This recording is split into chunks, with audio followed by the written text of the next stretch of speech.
আসসালামু আলাইকুম বন্ধুরা, আপনাদের জন্য নতুন ভিডিও নিয়ে আসলাম। এই যে দেখেন মাশাআল্লাহ আমার খেতে লাল শাক। এই যে আমার বাতিজা লাল শাক তুলতেছে, দেখেন মাশাআল্লাহ দিলে অনেক সুন্দর সুন্দর লাল শাক। এখনো ভালো করে বড় হইছে না, তো আমরা উঠাইয়া খাওয়ার জন্য নিয়ে যেতেছে। এই যে দেখেন এদিকে মোটামুটি ভালো হয়েছে লাল শাক, এদিকেও লাল শাক আছে অনেক। এদিকে দেখেন দেখেন মাশাআল্লাহ দিলে এই যে লাল শাকগুলো উঠাইতেছে যে। আর এগুলাতে বেশি একটা সার দেওয়া হয়েছে না, অনেক সুন্দর হয়, লাল একদম টকটকা হয় পাক করলে পরে। তো আপনারা সবাই জানাবেন লাল শাকটা দেখতে কেমন লাগতেছে। দেখেন মশলা দিলে অনেক বড় হইতেছে। এখন পানি পড়লে আরও একটু বেশি হইতো। সবাই ভালো থাকবেন, 5 ওয়াক্ত নামাজ পড়বেন, আমার চ্যানেলটাকে সাবস্ক্রাইব করবেন, লাইক কমেন্ট শেয়ার করবেন।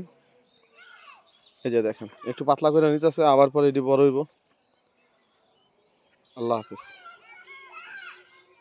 তামিম তাকা।